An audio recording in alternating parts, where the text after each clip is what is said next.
ආයිබෝවන් මම ගිය වීඩියෝ එකේදී කතා කරා පියයුරේ යම්කිසි රෝග තත්ත්වයක් ඇති වුණොත් ඒක එළියට විද්‍යමාන වෙන ආකාර තුනක් තියෙනවා කියලා.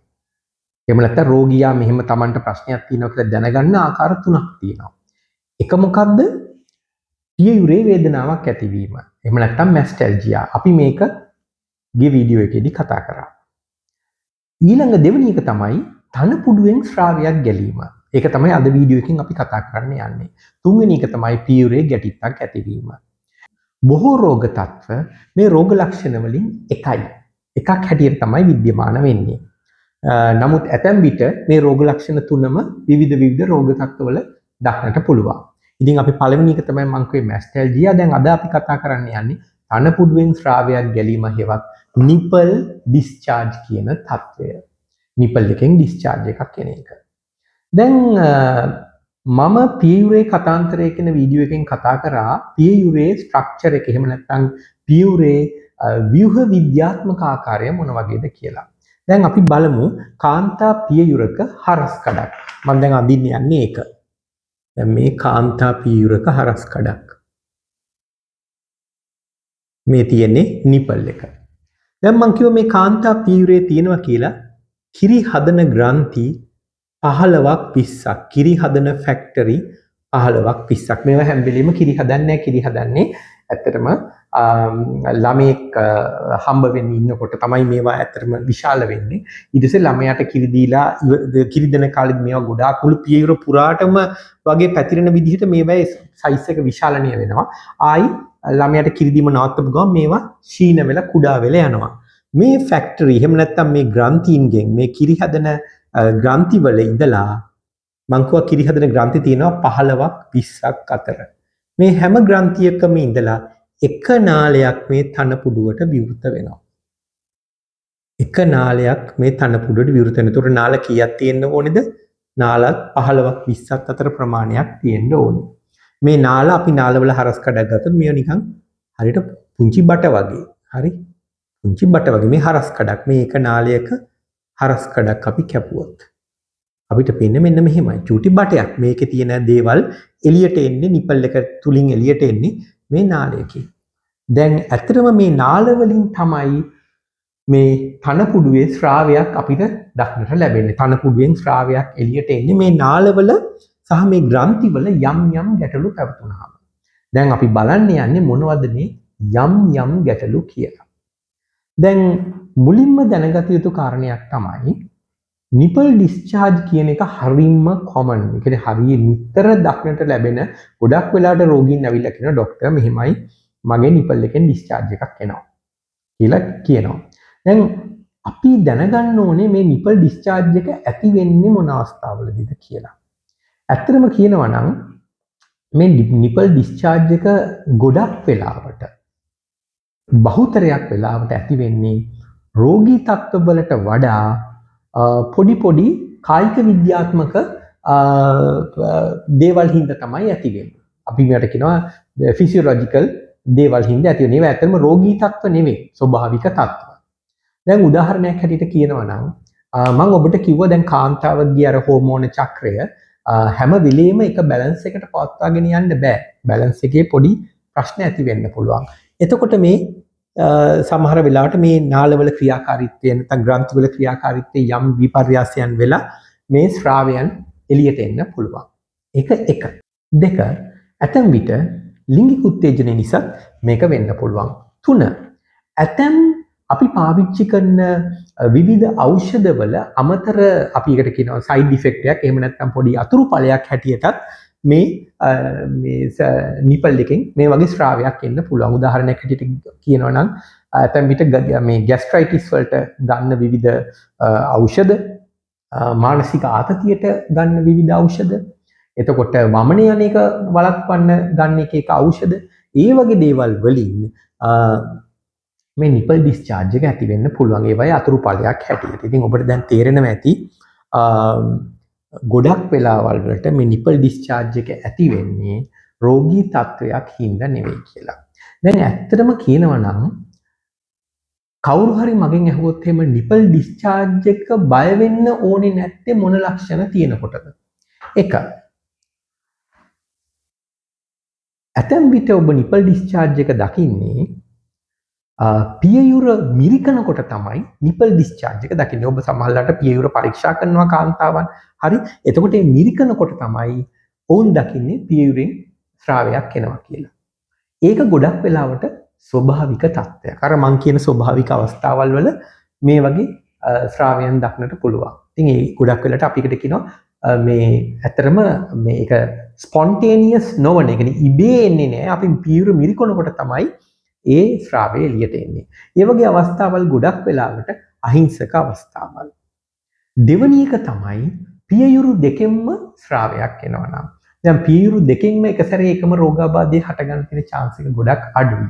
මේ පියයුරු දෙකෙන්ම එනවා නම් ගොඩක් වෙලාවට අපි කල්පනා කරලා බලන්නේ මේ ෆිසියොලොජිකල් එහෙම නැත්නම් කායික විද්‍යාත්මක හේතුවක් තියෙන්න පුළුවන් කියලා. මොකද දෙකම එක සැරේ මේ ඇති වෙනවා නම් එතකොට ඒක අපි පොඩ්ඩක් විශේෂයෙන්ම අවධානයක් යොමු කළ යුතුයි. ඒ දෙවෙනි එක. එතකොට තුන්වෙනි එක තමයි මේ ස්‍රාවය වෙන ස්‍රාවයේ පාට ඇත්තටම කිරි පාට හෝ ටිකක් සුදු පැහැයට හුරු පාටක් නම් මේ අවස්ථා තුන පළවෙනි අවස්ථාව මොකද අපි මිරිකනකොට තමයි ස්‍රාවය එන්නේ. එහෙම නැත්නම් පියුරු දෙකෙන්ම ස්‍රාවය වෙනවා. නැත්නම් එන ස්‍රාවය හුඟක් වෙලාවට සුදු පාටට හුරු දියරයක් නම් ගොඩක් වෙලාවට මේ තත්ත්ව එච්චර බය විය යුතු තත්ත්ව නෙවෙයි. නමුත් අපි පරීක්ෂා කරලා බලන්න ඕනේ පැහැදිලිව. එච්චර බය වෙන්න ඕනේ නැහැ. අපි වැඩිපුර සැලකිලිමත් වෙන්න ඕනේ වෙන මේ ලක්ෂණ තියෙනවා නම් මේ ස්‍රාවයේ. එක තමයි ස්පොන්ටේනියස් ඩිස්චාර්ජ් එකක්. ස්පොන්ටේනියස් ඩිස්චාර්ජ් එකක් කියලා කියන්නේ කාන්තාවක් එක්ක වැඩට ගිහිල්ලා එනවා. එකපාරට එයාගේ බ්‍රා එක බලනකොට බ්‍රා එක ඇතුලේ ස්‍රාවය තියෙනවා. ඒ කියන්නේ මිරිකල මුකුත් නෙවෙයි ස්‍රාවය ඇවිල්ලා තියෙනවා. එහෙම නැත්නම් නිදාගෙන නැගිටිනකොට ඔබ දකිනවා ස්‍රාවයක් ඇවිල්ලා තියෙනවා කියලා. එතකොට දැන් මේක මේ ස්ටිමියුලේෂන් එකකින් තොරව ඒ කියන්නේ මේ පියුර අපි මේ පොඩි කරන්නේ නැතුව ස්‍රාවයක් එනවා නම් මිරිකන්නේ නැතුව ස්‍රාවයක් එනවා නම් ඒ කියන්නේ එක අපි කියනවා ස්පොන්ටේනියස් නිපල් ඩිස්චාර්ජ්. මේක ටිකක් පරිස්සම්කාරී විය යුතු රෝග ලක්ෂණයක්. දෙවෙනි එක තමයි තනි පියයුරකින් එනවා නම් අපි ටිකක් පරීක්ෂාකාරී වෙන්න ඕනේ. මොකද කායික විද්‍යාත්මකව වෙන දෙයක් නම් හෝමෝන ප්‍රශ්නයක් නම් පියයුරු දෙකටම ඒක දැනෙන්න ඕනේ. තනි පියයුරකින් එන්නේ නැහැ. තනි පියයුරක ඇති වෙන ප්‍රශ්නයක් නම් ගොඩක් වෙලට ප්‍රශ්නේ ඇත්තේ පියයුරේ විය යුතුයි. ඒකයි මම කියන්නේ තනි පියයුරකින් එනවා නම් අපි ටිකක් වැඩි කල්පනා වෙන්න ඕනේ. තුන්වෙනි එක තමයි මේ තනපුඩුවෙන් එන ස්‍රාවයේ පාට රතු පාටට හෝ රෝස පාටට හුරුණා.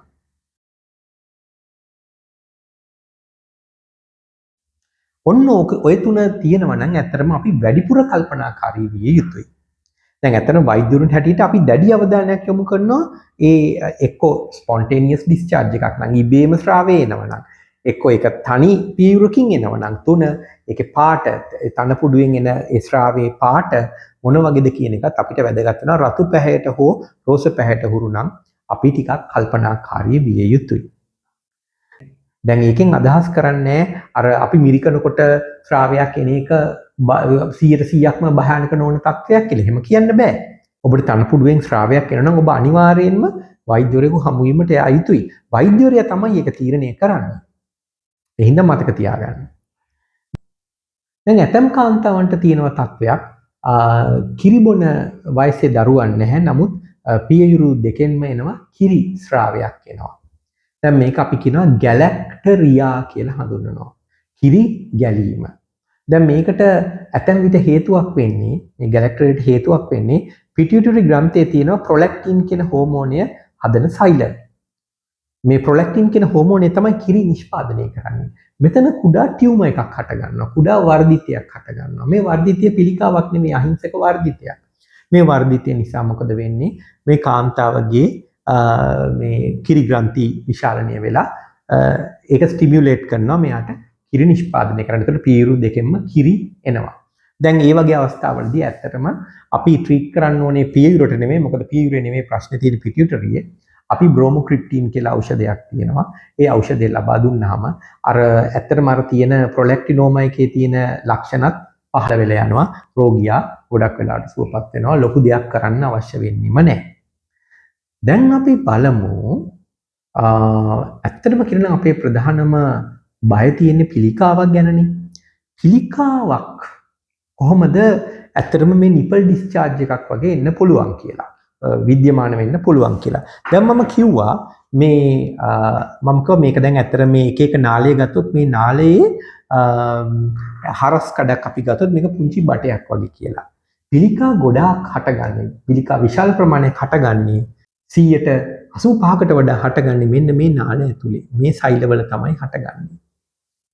ඉතිරි කොටස හටගන්නේ මෙන්න මේ ග්‍රන්ථිවල. ඉතිරි 15% පමණ හටගන්නේ මේ ග්‍රන්ථිවල. දැන් මේ මං මේ නාල ඇතුලේ තමයි ගොඩක් වෙලාවට පිළිකා හටගන්නේ කියලා. මේ නාල තුල හටගන්නකොට මොකද වෙන්නේ? ඒ නාලය දිගේ ස්‍රාවයක් එන්න පුළුවන්. විශේෂයෙන් මේ ස්‍රාවය රුධිරය සහිත ස්‍රාවයක්. ඒකයි මං කිව්වේ ඔබ විශේෂයෙන්ම කල්පනාකාරී විය යුතුයි කියලා. තනි පියයුරකින් ස්පොන්ටේනියස් ඒ කියන්නේ ඉබේටම රතු පාටට හෝ එහෙම නැත්නම් රෝස පාටට හුරු ස්‍රාවයක් එනවනම් කල්පනාකාරී විය යුතුයි. බය විය යුතු නෑ. මොකද මෙහෙම එන රෝගීන්ගෙන් බහුතරයකට පිළිකා තත්වයක් නෑ. තව රෝග තියෙනවා මේ විදිහටම ප්‍රසන්ට් වෙන්න පුළුවන්. ඒ කියන්නේ මේක පිළිකාවක්ම වෙන්න ඕනේ නෑ. ඔබට තනි පියයුරකින් ඉබේම රුධිරය හෝ රුධිරය පාටට වෙන ස්‍රාවයක් යෑම. ඒ නිසා විශේෂයෙන් මතක තියාගන්න බය වෙන්න අවශ්‍ය නැහැ. කල්පනාවෙන් ඉඳලා යෝනේ. දැන් මම යන්නේ ඔබට යම් කිසි රෝගියෙක් අපි ළඟට ආවොත් එහෙම තනපුඩුවේ ස්‍රාවයක් එක්ක අපි කරන්න ඕන දේ මොනවද? වෛද්‍යවරයෙක් හැටියට කරන්න ඕන දේ තමයි මුලින්ම හොඳට රෝගියාගෙන් රෝග ඉතිහාසය අහන්න ඕනේ. එතකොට දෙවෙනි එකට මම මේකක් කියන්න ඕනේ මම ඇත්තට බලලා තියෙනවා මේක වෙලාවකට ඇත්තටම තරහක් යනවා. අපි උත්සාහ කරන්න ගියාම හරි දේ කරන්න රෝගීන් එකට එච්චර කැමැත්තක් දක්වන්නේ නැහැ. මම ගොඩක් වෙලාවට රෝගීන්ගෙන් අහන රෝගියා කෙලින්ම මාව හම්බෙන්න ඇවිල්ලා ගොඩක් වෙලාවට කරන්නේ ෆයිල් තොගයක් මට දික් කරනවා. මට ෆයිල් තොගෙන් ඇති වැඩක් නැහැ නේ. මට අවශ්‍යයි රෝගියාගේ ප්‍රශ්නේ මොකක්ද කියලා දැනගන්න එක. ඉතින් ඔබ තමයි මේ වැරද්ද ප්‍රධාන වශයෙන් කරන්නේ. ෆයිල් තොගේ දික් කරන්න කලින් බලන්න ඕනේ ඔබ එන වෛද්‍යවරයා ඔබගේ ප්‍රශ්නේ මොකක්ද කියලා හරියට අහනවද කියන එක.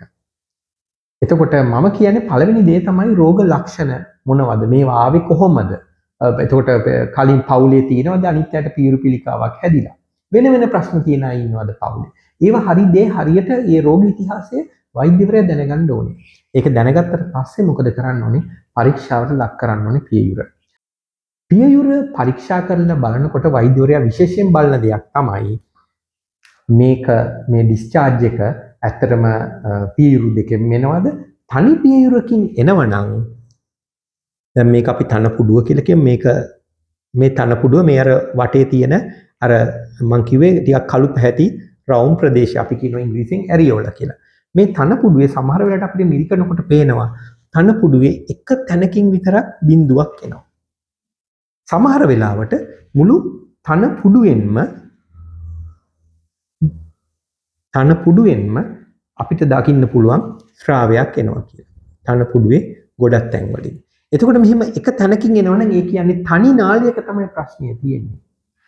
තනපුඩුවේ ගොඩක් තැන් වලින් හිල් ගොඩාක් තැන් වලින් මෙහෙම එනවනම් ඒ කියන්නේ මුළු නාලවලම ප්‍රශ්නයක් තියෙනවා. ඇත්තටම භයානක මෙන්න මේ தත්වය. මේ தත්වයටත් වඩා මේ தත්ත්වය තමයි වඩා භයානක. අපි ටිකක් වැඩි අවධානය යොමු කරන්න ඕනේ මෙහෙම එනවනම්. දැන් ඊළඟට වෛද්‍යවරයා කරන දේ තමයි වෛද්‍යවරයා පරීක්ෂා කරලා බලනවා පියයුරේ ගැටිත්තක් වගේ දෙයක් නැත්නම් ගැටිත්තක් තිබ්බොත් අනිවාර්යයෙන්ම ඔහු මම අර මුලින් කිව්ව ත්‍රිත්ව පරීක්ෂාවට රෝගියා ලක් කරන්න ඕනේ. පියයුරේ ගැටිත්තක් නැත්නම් ඔහු කළ යුතු දේ තමයි මෙන්න මේ අල්ට්‍රාසවුන්ඩ් ස්කෑන් කියන පරීක්ෂාව කරන්න ඕනේ. අල්ට්‍රාසවුන්ඩ් ස්කෑන් පරීක්ෂාව කරලා බලන්න ඕනේ. අල්ට්‍රාසවුන්ඩ් ස්කෑන් පරීක්ෂාවෙන් බොහොම පැහැදිලිව මෙන්න මේ නාලවල ඝනවීම් තියනවද? නාල විශාලනය වෙලා තියනවද? ඒව ටික බලන්න පුළුවන් මේ අල්ට්‍රාසවුන්ඩ් ස්කෑන් පරීක්ෂාවෙන්. බලලා තමයි ඔහුගේ ඊළඟ තීරණයට ලැබෙන්න ඕනේ. ගොඩක් වෙලාවට ලොකු බය වෙන්න දෙයක් නැත්නම් අපි කරන වැඩේ අපි කියනවා රෝගියට අපි තව මාස 3කින් විතර බලමු කියලා. මොකද මේවට මේ ඖෂධ නැහැ. මතක තියාගන්න. මේවට විශේෂිත ඖෂධ නැහැ. මේකට මේමයි කියලා මොන හරි විටමින් ටිකක් දීලා ඒව හරියන්නේ නැහැ. මේවට ඖෂධ නැහැ. ඒක හොඳට මතක තියාගන්න. මොකද මේවා ඉබේ ඇති වෙන ගොඩක් දේවල් ඇති වෙන්නේ කායික මේ පොඩි විද්‍යාත්මක පොඩි ප්‍රශ්න පොඩි හෝමෝනල් ඉම්බැලන්සස් ඉඳ ඒ නිසා මේව කලබල වෙන්න ඕන දේවල් නෙවෙයි. නමුත් ඒ වෙලාවට දැන් ඔබට අල්ට්‍රාසවුන්ඩ් ස්කෑන් එකේ වෛද්‍යවරයාට තේරෙනවා නම් බය වෙන්න දෙයක් නැහැ කියලා වෛද්‍යවරයා ගොඩක් වෙලාවට කියනවා ඔබට මාස 3කින් ඇවිල්ලා බලමු කියලා. මාස 3කින් අපිට ස්කෑන් එක රිපීට් කරලා බලන්න පුළුවන්. නමුත් මාස කිහිපයක් ඇත්තටම මේ තත්ත්වය හොඳ නොවි දිගටම තියෙනවා නම් මේක පරීක්ෂා කරලා බලන්න ඕනේ. පරීක්ෂා කරලා බලනවා කියන්නේ මේ පටක කොටසක් ගන්න ඕනේ. එතකොට අපිට පුළුවන් මේ එක නාලයක් හෝ එහෙම නැත්නම් මේ නාල සියල්ලම හෝ ඉවත් කරන්න විශේෂිත ශල්‍ය කර්ම දෙකක් තියෙනවා. තනි නාලයක් ඉවත් කරන ශල්‍ය කර්ම තියෙනවා. එහෙම නැත්නම් මේ නාල සියල්ලම ඉවත් කරන ශල්‍ය කර්ම තියෙනවා. ඒවා ඇත්තටම ලොකු ශල්‍ය කර්ම නෙමෙයි පොඩි ශල්‍ය කර්ම. ඒ ශල්‍ය කර්මය කරන්න ලෙඩ ආපු ගාම මේක කරන්න අවශ්‍ය නැහැ. අපිට ඇත්තටම දැන් ලෙඩා කිව්වොත් එහෙනම් මට මේක මාස ගානක් ඉඳන් තියෙන කියලා අනිවාර්යෙන් අපි කරන්න ඕනේ. එතකොට ඒ රෝගියාට සුදුසු වෙන පරිදි මේ ශල්‍ය කර්මය කරන්න මේක ගොඩක් වෙලාවට මේක ඇතැම් වෙලාවට මේ හිරිවට්ටල කරන්නත් පුළුවන්. එතකොට මේ විදිහට තමයි ඇත්තටම තනපුඩුවෙන් ශ්‍රාවයක් සහිතව රෝගියෙක් අපි ළඟට පැමිණුණොත් අපි කරන දේ. ඒ නිසා ඔබට කියන්න තියෙන දේ මෙච්චරයි. තනපුඩුවෙන් ශ්‍රාවයක් කෙන එක ඇත්තටම බය වෙන්න ඕන කාරණයක් නෙවෙයි. කල්පනාවෙන් ඉන්න ඕන කාරණයක්. ඔබට එහෙම ප්‍රශ්නයක් තියෙනවා නම් මේ තනපුඩුවේ ශ්‍රාවය දිගටම පවතිනවා නම් නොපමාව වෛද්‍යවරයෙක් ගාවට යන්නේ. වෛද්‍යවරයා අවශ්‍ය කරන පරීක්ෂණ ටික කරයි. කරේ නැත්නම් වෙන වෛද්‍යවරයෙක් ගාවට යන්න. ගිහිල්ලා බලන්න ඊට පස්සේ මේ වෛද්‍යවරයා හරියට මේ කියන කරුණු කාරණා අනුව සිද්ධ කරයි ඔබට අවශ්‍ය දේ. ස්තුතියි.